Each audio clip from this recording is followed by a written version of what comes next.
মানি না। আমার সাহস আছে একজন দর্শকের সাথে লড়তে হয় কি করে আমি জানি। আপনারা কোনো সিস্টেমের ওপরে দাঁড়ায় থাকেন না। কোনো সিস্টেম আজ পর্যন্ত কিছু চেঞ্জ করতে পারেন নাই, কখনো পারবেন না। সাধারণ জনগণ যেটা পারে কোনো সিস্টেম সেটা পারেন না। আমি কোনো আইন মানি না। আমি কোনো আইন মানি না। আমার কাছে একটাই আইন, যে ধর্ষক তাকে অন স্পট ডেট ঘোষণা করা হবে, হ্যাঁ, ওখানে অন ফায়ার করা হবে। আমি কোনো আইন মানি না। আমি এখানে আসছি কোনো আইনের আশ্রয় নেওয়ার জন্য না। কেন দ্রুত সম্ভব বিচার? দ্রুত দর কি? দ্রুত কি? যখন তাকে আসিয়ার মতো একটা 6 বছর 8 বছর বাচ্চাকে রেপ করা হয়েছে তখন তখন তখন কি করে চিন্তা করছে? তখন কি কোনো আইনের চিন্তা করছিল? তখন কি ওরা সময় নিয়ে চিন্তা করছিল যে না এই মেয়েটাকে রেপ করবো কি করবো না, করবো কি করবো না? হ্যাঁ, তাহলে এই ক্ষেত্রে কেন আইন এত সময় নেবে? কিসের সময়? কিসের সময় আমাকে বলেন তো? কোনো সময় নাই।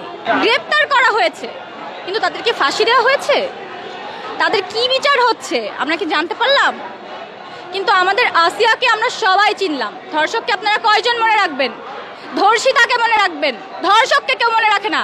আর এই ধর্ষিতাকে মনে রাখে দেখেই ধর্ষিতার ফ্যামিলির মেম্বারগুলা কি করে জানেন? গ্রামে যখন ধর্ষণ হয় তখন বাড়ি থেকে বের হইতে দেয় না, যে তোমার বিয়ে হবে না 18 বছর হইলে, তুমি বের হও না। থাক, এই কথা বলবো না। মধ্যবিত্তদের কষ্টটা আপনারা বুঝেন। মধ্যবিত্ত যারা আছে তাদের কাছে সম্মানটা সব থেকে বড় কিছু। তাদের আর কিচ্ছু নাই ভাই, তাদের পেটে ক্ষুধা, কিন্তু তাদের সম্মানের জন্য তারা মরে যাবে, কিন্তু কারো কাছে হাত পাতবে না। নিজের সম্মানটা, নিজের পরিচয়টা তারা ওইভাবে বাঁচায় রাখে। তো এক আসিয়ার কথা আমরা জানি, কিন্তু হাজার আসিয়ার কথা আমরা জানি না। আপনারা দেখেছেন কি জানেন? আপনারা দেখেছেন হচ্ছে তাদের জামিন হতে, কার্যকর হতে দেখেছেন, কিন্তু একজনের ফাঁসি হতে কি দেখেছেন কোনো ধর্ষকের? প্রশ্নটা তো আমি আপনাদের ছুড়ে দিলাম। পরিবর্তন হবে না, এত কথা বলে লাভ নাই। পরিবর্তন কখনো হবে না।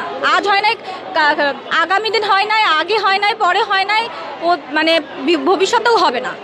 যতই দাঁড়ায় এরা দিনে দিনে এরকম কাজ করেই যাবে। আমাদের রাস্তায় নামতেই হবে। আমি মেনে নিছি এটা, কারণ আমি আজকে থেকে রাস্তায় নামি না। এক্স্যাক্টলি কত আমরা রাস্তায় নামবো আপনি বলেন? কত কত আর রাস্তায় নেমে আমরা আপনাদের সাথে কথা বলবো, আপনারা পৌঁছায় দিবেন সেই খবরগুলা, আর তাদের কোনো টনকই নড়বে না। তাহলে তো হলো না। তাহলে আমাদের দায়বদ্ধতা থেকে আমাদেরকে চেঞ্জ করতে হবে। আমাদের মনুষ্যত্ব, আমাদের মন মানসিকতা পরিবর্তন করতে হবে। আমাদের সচেতন হতে হবে। আমরা সরকারকে দোষ দিয়ে লাভ নাই, কোনো লাভ নাই। কোথায় আইন ব্যবস্থা? কি আইন ব্যবস্থা? কোন আইন ব্যবস্থার কথা বলতেছো তোমরা? হ্যাঁ, তুমি তোমার নিশ্চয়তা তোমার নিজেকে দিতে হবে। আইন ব্যবস্থা তোমার নিশ্চয়তা দিবে না। নিশ্চয়তা দিলে এতদিনে এই যে সেকেন্ড আপনারা যে বলেন, হ্যাঁ যেটা বলেন, এরপরে আমরা এখানে দাঁড়াইতাম না। আমরা এখন যার যার কাজে যাইতাম। প্রত্যেকের কাজ আছে এখানে, বিশ্বাস করেন। এই যে যারা যারা আমরা আসছি না, প্রত্যেকের লাইভ আছে, প্রত্যেকের শ্যুট আছে, আমার নিজের শ্যুট আছে, সবার আছে, সবার কাজ আছে, প্রত্যেকের ফ্যামিলি আছে। আমরা এখানে আসতাম না। কিসের আইনের কথা বলো গো তোমরা?